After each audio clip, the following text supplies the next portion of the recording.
വനിതാ വിനിത എന്ന് സിനിമ കഴിഞ്ഞ് ഇറങ്ങുന്ന സമയത്ത് ഈ സിനിമയിൽ അഭിനയിച്ച ഒരു ചേച്ചി ഭയങ്കരമായിട്ട് വിഷമിച്ച് കരയുന്നത്, സുലേഖ എന്നാണ് ചേച്ചിയുടെ പേര്. ചേച്ചി കരയുന്നത് കണ്ടിട്ട് ഞാൻ ഓർത്തു സിനിമ കണ്ട് അതിന്റെ ഇമോഷനിൽ കരയുന്നതാണോ എന്ന് ഓർത്തു. അടുത്ത് ചെന്നപ്പോഴാണ് ചേച്ചി പറഞ്ഞത് 2 ഷോട്ടുള്ളൊരു സീനിൽ അഭിനയിച്ചിരുന്നു, പക്ഷെ ചേച്ചി അഭിനയിച്ച സീക്വൻസ് എഡിറ്റിൽ പോയി. അപ്പൊ ചേച്ചിയുടെ കൂടെ കുറേ പേര്, ചേച്ചിയുടെ കുടുംബക്കാരും സുഹൃത്തുക്കളും ഒക്കെ സിനിമയ്ക്ക് വന്നിരുന്നു, പക്ഷെ ചേച്ചി സിനിമയിലില്ല എന്നുള്ളത് സിനിമ കണ്ടിരിക്കുമ്പോഴാണ് അവർ മനസ്സിലാക്കിയത്. അത് ഭയങ്കര വിഷമം ഉണ്ടാക്കി അവർ ഒത്തിരി വിഷമിച്ച് കരയുന്നത് കണ്ടു. റിലീസായി ഇത്രയും സമയം കൊണ്ട് തന്നെ ലോകം മുഴുവനുള്ള മലയാളികൾ അറിഞ്ഞു കഴിഞ്ഞു ഈ സിനിമയുടെ ഒരു വിജയത്തിനെ കുറിച്ച്. അതിന് മീഡിയയോട് ഒരുപാട് നന്ദി പറഞ്ഞുകൊണ്ട് ആരംഭിക്കുന്നു. ഇപ്പോഴും പക്ഷെ സിനിമയെ പറ്റി ഒരു പരിധിയിൽ കൂടുതൽ തുറന്നു പറയാൻ പറ്റാത്ത അവസ്ഥയിൽ തന്നെയാണ് ഉള്ളത്. ഇതിന്റെ പ്രൊമോഷൻസിന് ത്രൂ ഔട്ട് ഞങ്ങൾ അനുഭവിച്ചിരുന്ന ഒരു ബുദ്ധിമുട്ട് അതാണ്.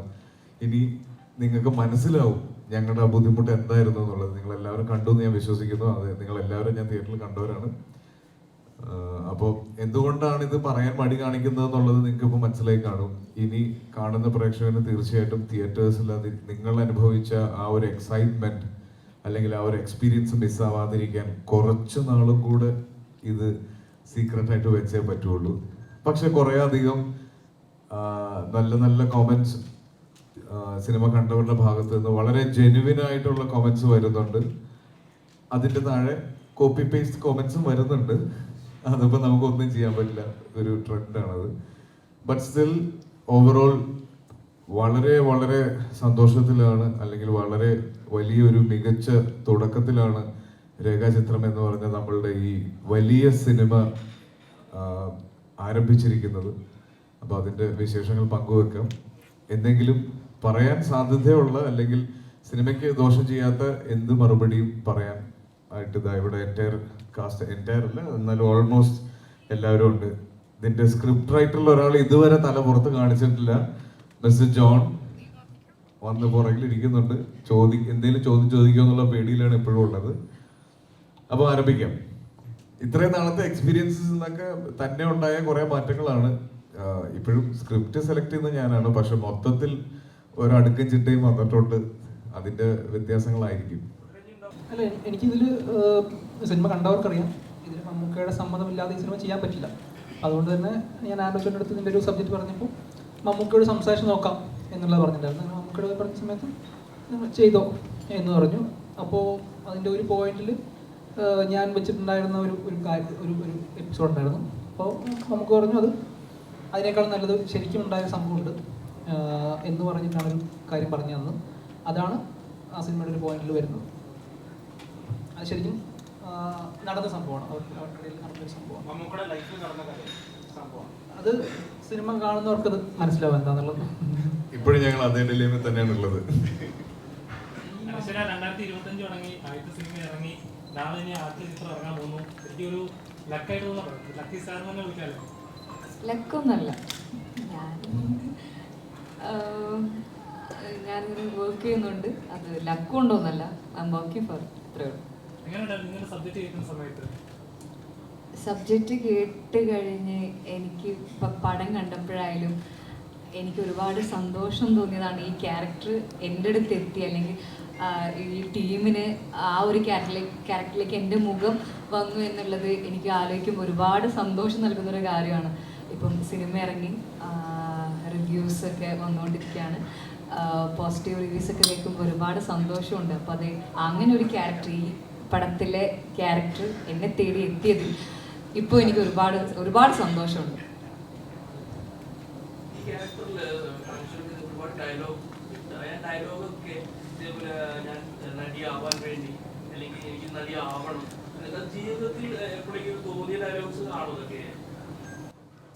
അങ്ങനെ ചിന്തിക്കുന്നതിന് മുന്നേ അത് സിനിമയിൽ വന്നു. അതെ അതെ, അത് സത്യമാണ്. അങ്ങനെ ഒരു നടിയാവണം എന്നൊക്കെ എൻ്റെ മൈൻഡിൽ പോലൊന്നുമില്ല. അതൊന്ന് എൻ്റെ ഒരു പാഷനോ എന്തൊക്കെ ഒരു ഡ്രീമൊക്കെ മനസ്സിലൊക്കെ വരുന്നതിന് മുന്നേ ഞാൻ എൻ്റെ ആദ്യത്തെ സിനിമയിലേക്ക് ആക്സിഡൻ്റലി എത്തി. അതെ, എന്തോ ആരുടെയൊക്കെയോ ഭാഗ്യത്തിന് എത്തി. പക്ഷെ ഇപ്പോൾ സന്തോഷമുണ്ട്.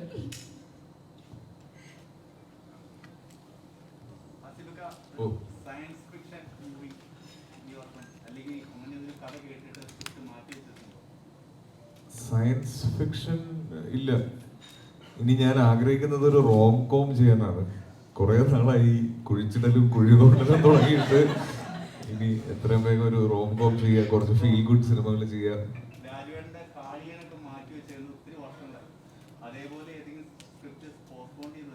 ഇല്ല, ഞാൻ എൻ്റെ പോസ്റ്റ്പോണ്ട് ആയിരിക്കുന്ന ഒരു സിനിമയേ ഉള്ളൂ, അത് ടിക്കി ടാക്കയാണ്. ഞാനും എന്നെ അറിയാവുന്നവരും എല്ലാം വളരെ എക്സൈറ്റഡ് ആയിട്ട് വെയിറ്റ് ചെയ്യുന്ന ഒരു സ്ക്രിപ്റ്റാണ്. ഫിസിക്കൽ ഇഞ്ചുറി ഉണ്ടായിരുന്നു, അത് റിക്കവർ ആയാൽ ഇമ്മീഡിയറ്റ് ഷൂട്ട് സ്റ്റാർട്ട് ചെയ്യും. അത് മാറ്റി വെച്ചിട്ടില്ല, അത് അങ്ങനെ തന്നെ ഉണ്ട്. Very soon.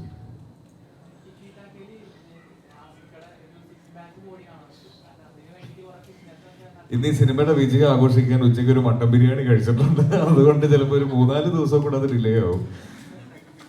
ഈ സിനിമയിൽ എടുത്ത് പറയേണ്ട 2-3 ആളുകളുണ്ട്, പക്ഷെ അവരുടെ കാര്യങ്ങൾ ക്യാരക്ടേഴ്സിന്റെ ഇമ്പോർട്ടൻസ് മാനിച്ച് പറയുന്നില്ല. എങ്കിലും സെറിൻ, ഉണ്ണി,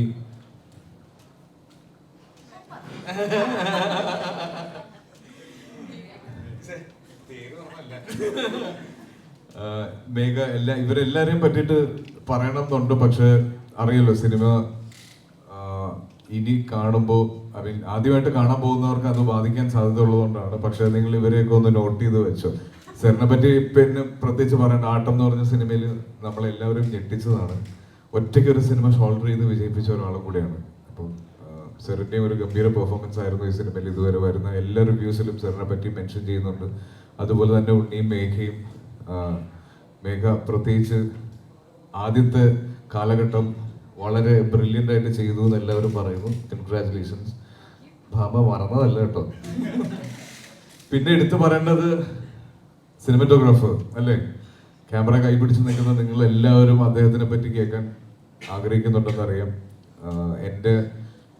ഞങ്ങൾ ഒരുമിച്ച് ആദ്യം ചെയ്തത് ലെവൽ ക്രോസ് ആണ്. അതിനുശേഷം ഈ സിനിമയിലേക്ക് വരുമ്പോൾ എൻറ്റയർലി ഡിഫറെൻ്റ് ആയിട്ടുള്ള ഒരു ഔട്ട്ലുക്കിലേക്ക് ഇതിനെ കൊണ്ടുവന്നു. ജോൺ പറഞ്ഞ പോലെ ഇതിൽ എടുത്തു പറയേണ്ടത് ഇതിലെ എഡിറ്റർ ഷമീർ മുഹമ്മദിനെ പറ്റിയിട്ടാണ്. ഇപ്പം ഈ സിനിമ കണ്ട് കുറച്ച് പേരെങ്കിലും പറയുന്നുണ്ട് ഈ സിനിമയുടെ പേസിനെ കുറിച്ച്. സിനിമയ്ക്ക് കുറച്ചും കൂടെ സ്പീഡ് വേണം. നമ്മൾ ആദ്യം മുതലേ പറയുന്ന ഒരു കാര്യമാണ്, ഇതൊരു ഭയങ്കര സീറ്റഡ് ത്രില്ലർ അല്ല, ഇതൊരു ഇൻവെസ്റ്റിഗേഷൻ ഡ്രാമയാണ്. അപ്പോൾ അതിൻ്റെതായ സമയമെടുത്ത് തന്നെയാണ് പറയേണ്ടത്. പ്രത്യേകിച്ച് ഇപ്പോഴത്തെ ഒരു പുതിയ തലമുറയ്ക്ക് പരിചയമില്ലാത്ത ഒരു കാലഘട്ടത്തിനെ കുറിച്ച് ഈ സിനിമ സംസാരിക്കുന്നുണ്ട്. അപ്പോൾ അത് എസ്റ്റാബ്ലിഷ് ചെയ്യാനുള്ള ഒരു സമയം എടുത്തേ പറ്റുള്ളൂ. നമ്മളെല്ലാ ത്രില്ലറും പോലെ ഒരു ഭയങ്കര ഫാസ്റ്റ് മൊണ്ടാഷ്, ഭയങ്കര ലൗഡ് ബാക്ക്ഗ്രൗണ്ട് സ്കോർ ഇട്ടുള്ള സിനിമകൾ, അത്തരത്തിലൊരു സിനിമ പ്രതീക്ഷിച്ച് ഇനി കാണാനുള്ള ആളുകൾ പോകരുത്. ഇതൊരു വ്യത്യസ്തത നിറഞ്ഞ സിനിമയെന്നല്ല, ഇതൊരു പുതിയ സിനിമയാണ്, ഇതൊരു പുതിയ നരേറ്റീവാണ്.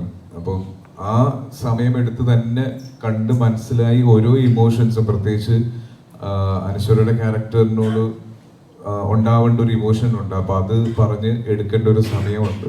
അപ്പൊ അത്രയും സമയം എടുത്ത് തന്നെ പറയേണ്ട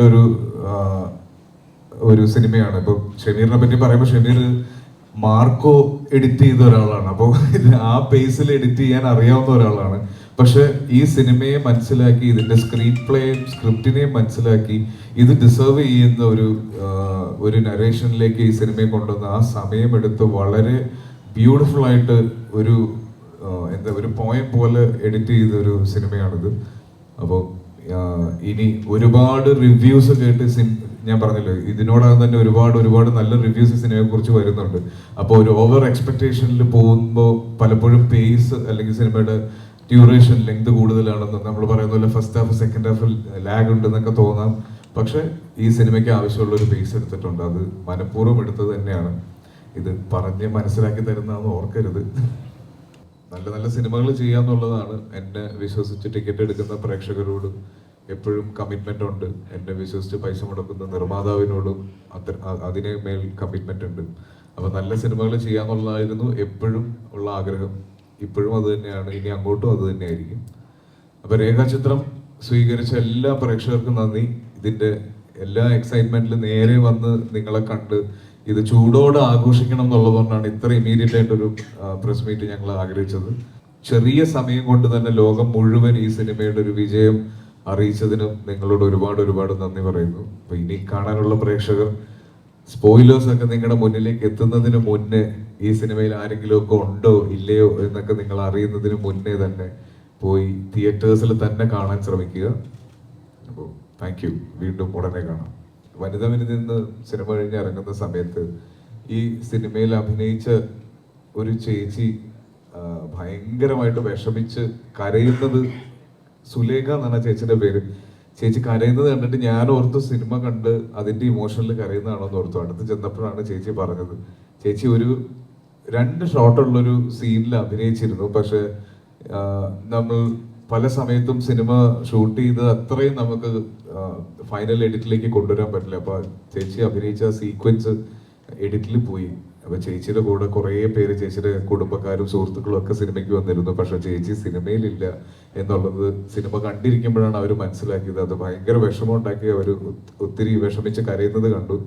അപ്പൊ ചേച്ചി ഇന്ന് ആക്ച്വലി ഒന്ന് പ്രസ് മീറ്റിൽ കൊണ്ടുവന്ന് അങ്ങനെയെങ്കിലും ഒന്ന് സന്തോഷിപ്പിക്കണം എന്നുണ്ടായിരുന്നു. പക്ഷെ അവർക്ക് എത്തിച്ചേരാൻ കഴിഞ്ഞില്ല.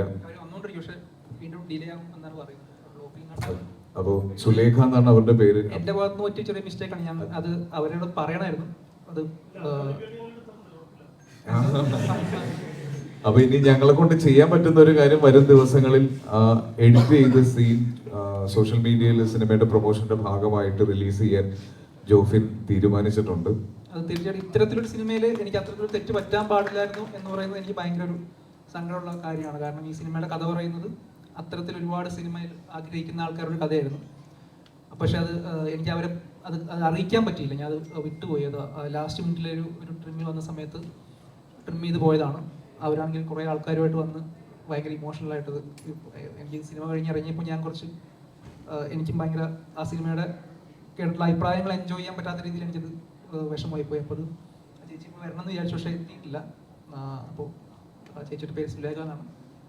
അപ്പോൾ അതൊരു ഞങ്ങളൊരു ഉടനെ തന്നെ ആ ചേച്ചിക്ക് മികച്ചൊരു വേഷം, അതെ, ചേച്ചിയെ കൊണ്ട് പറ്റുന്ന രീതിയിലുള്ള ഒരു വേഷം ഞങ്ങൾ ആരെങ്കിലും അഭിനയിക്കുന്ന ഒരു സിനിമയിൽ ഞങ്ങളെ കൊണ്ട് പറ്റുന്ന ഒരു സിനിമയിൽ കൊടുക്കുന്നതായിരിക്കും. അത് ആ ചേച്ചിക്ക് അങ്ങനെയെങ്കിലും സന്തോഷമാവാൻ അത് ഞാൻ വാങ്ങി കൊടുക്കുന്നത്.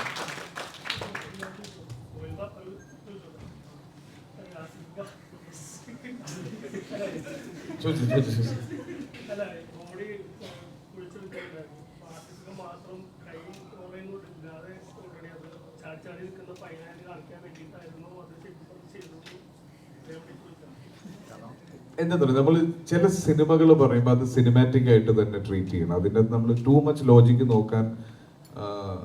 നോക്കുന്നതിൽ കാര്യമില്ലെന്നാണ് തോന്നുന്നത്. പിന്നെ അങ്ങനെ ആ ഒരു സിറ്റുവേഷനും ആ ഒരു മൊമെന്റിനും ഓഡിയൻസിലേക്ക് കിട്ടുന്ന ഒരു ഫീലിന് ചിലപ്പോൾ അങ്ങനെയൊക്കെ ചില തീരുമാനങ്ങൾ എടുക്കേണ്ടി വരും.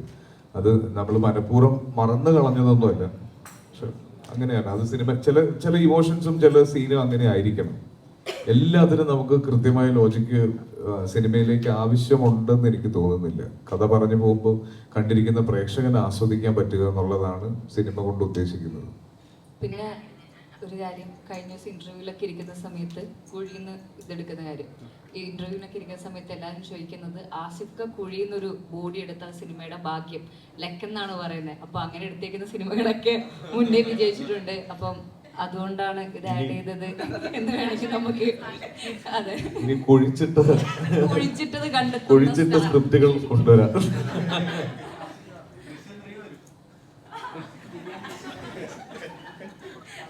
ജിത്തു ജോസഫിനോട് ചോദിക്കും.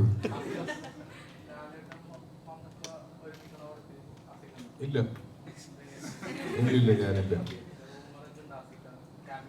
റൂമറില്ലേ? ഇല്ല ഞാനില്ല. ഒരു സ്ക്രിപ്റ്റ് ഈ രേഖാചിത്രത്തിന്റെ സ്ക്രിപ്റ്റ് കേൾക്കുമ്പോൾ ഇങ്ങനെ ഒരു ത്രില്ലർ സിനിമകളിൽ സ്വാഭാവികമായിട്ടും അസുഖത്തെ ലീഡ് ചെയ്യുന്ന ഒരു ആക്ടർക്ക് ഒരുപാട് ഡൗട്ട്. ഈ ഡൗട്ടൊക്കെ ക്ലിയർ ആവുന്ന എത്ര സമയം? എനിക്ക് കിട്ടിയ ഫസ്റ്റ് നറേഷൻ തന്നെ ഭയങ്കര കൺവിൻസിങ് ആയിരുന്നു. ഞാനൊരു സിനിമ കാണുന്ന പോലെയാണ് ഇതിന്റെ ആദ്യത്തെ നറേഷൻ തന്നെ കിട്ടിയത്. അതിനുശേഷം ഒരു ഓൾമോസ്റ്റ് 80% കംപ്ലീറ്റ് ആയ ഒരു സ്റ്റേജിലാണ് ഞാൻ ഈ സിനിമയിലേക്ക് എത്തുന്നത്. അത് കഴിഞ്ഞ ഓരോ സ്റ്റേജിലും കൃത്യമായ ക്ലാരിറ്റി തന്ന് ഇതിന്റെ ഈ സിനിമയിൽ ഉപയോഗിച്ചിരിക്കുന്ന ടെക്നോളജി വരെ ഉറപ്പുവരുത്തിയതിനു ശേഷമാണ് നമ്മൾ ഈ സിനിമ ചെയ്യാമെന്ന് തീരുമാനിച്ചത്.